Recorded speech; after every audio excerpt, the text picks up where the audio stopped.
Want to make more money? Sure you do. Dumb question, I know.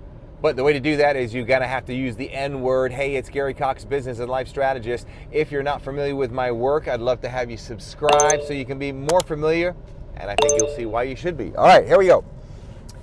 If you're especially a coach, author, speaker, if you're doing any type of a high-ticket sale or item, this is really should be of special interest to you.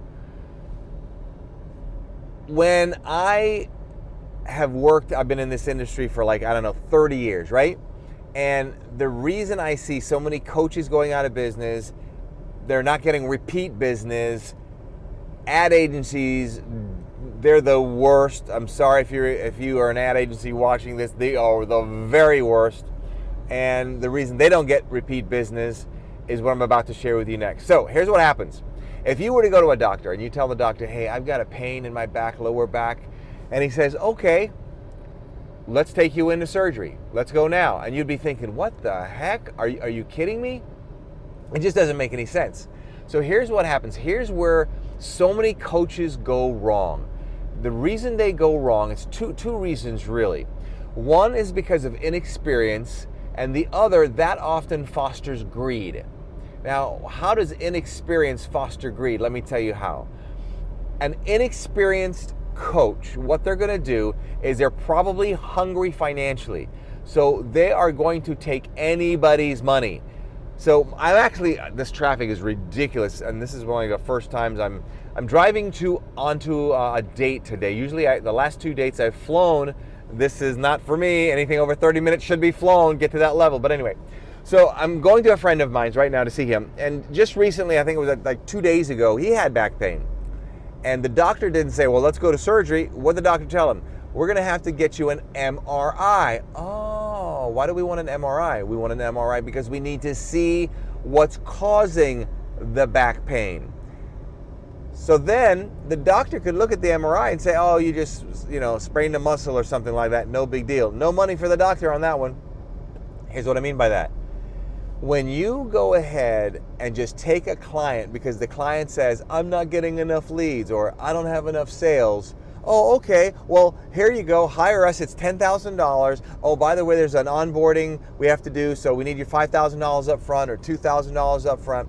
And they don't do a true assessment. They don't do the MRI. So the inexperience comes in with the greed, because if they were inexperienced and weren't greedy, they would take the possibility of saying, here's the N word, saying no to the client. So here's what I've learned from the 30 plus years of experiencing doing this. Because I too had inexperience, I would take on a client and go, holy moly, what have I got myself into? So what I've done, I've put my desire to help people way before having more success. And what I've done is you have to do an assessment first. Now, I used to do one-on-one coaching a lot. I don't do much of it at all. But if I do one-on-one coaching, what I will do is I will have somebody fill out a form. They have to pay for that form, by the way. I don't recommend that you necessarily do that if somebody doesn't have enough value on the skill that you have maybe right up front. They don't know you, probably want to go free. That's a whole nother video for you. But anyway, so they fill out a form. That form tells us a lot about them, what their big challenges are.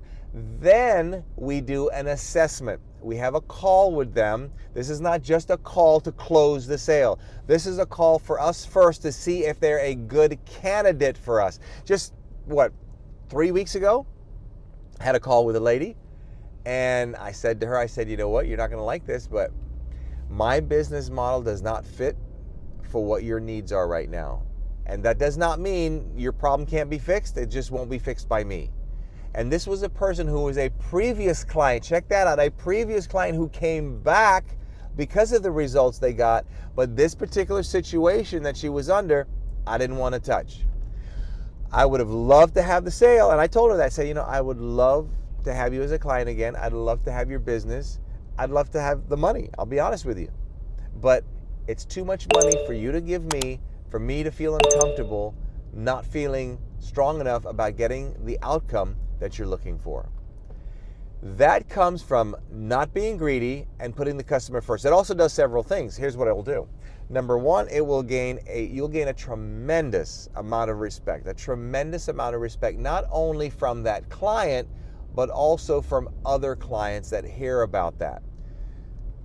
I'm getting a little trigger here. I used to be in a cult, and this is where the cult thing happens so much. I used to be in that building so often. Oh my gosh. I won't say I won't blow it up. I can't say I'll blow it up because that would be wrong. You would report me, and anyway, don't want to change that subject. Oh, here's why the traffic is so bad. They're fixing something on the road. So I just want you to think about that. It's so easy because, we need money to grow our business. That's just, common sense. You've got to have money to grow your business. You want to have sales. You want to help the person. But if you don't do an assessment, so what would be the assessment if you're in sales, for example? So somebody's going to come to you, what's their pain? Their pain's going to be something like, well, I don't have, enough leads, or we don't have enough sales, period. So they come to you, or they, have this particular situation, and a call many times may not be enough. You may need to go deeper. Many times you think it's a lead problem if they say I don't have enough leads, but it could be the mindset of the person at the top sucks. Here's another problem it could be. Sorry about the little vibration there. It's not on a gimbal. Another problem that it could be is maybe there's a system or a process they don't have. Now, even if, let's say, an ad agency comes to me, wants my business, before they say, oh yeah, we just make up your ads and so forth, let's look at your web page, there may be certain systems that are broken. I spent nearly over $27,000 just in the last 3 months on three agencies, and I got not one, that is right, not one, absolutely zero results, $27,000. Not one of those people said, Gary, let's take some time. I want to need about an hour with my team. Here's what we're going to charge you, or we're going to charge you nothing. I'd recommend most of the time probably do it for free. It depends, I don't know, a very, very small amount. If you know the person has the money and the interest, you probably don't need to charge anything. Then what you're going to do is, in this particular case, if you're an ad agency, you need to go through everything. What's the mindset of the person at the top?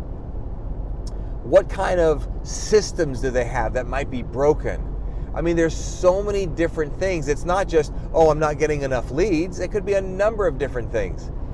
And that is the problem I'm seeing in this industry. So if you're in this industry or you're doing any type of high ticket sales, you are probably motivated by money. But I'll tell you what, if you want to be motivated with a good conscience and you want to do people right, I mean really right, switch and change your model a little bit. If you're not doing a call, an onboarding call, or a call to see if they're a right fit, that's not what I'm talking about. That's typically a bunch of BS for most people. I am talking about a true assessment call, and here's the problem.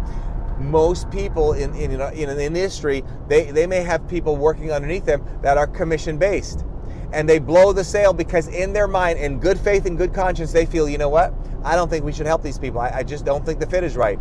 And then they go back and say, wait a minute, you didn't close that sale. Oh, that's right. That presents a problem.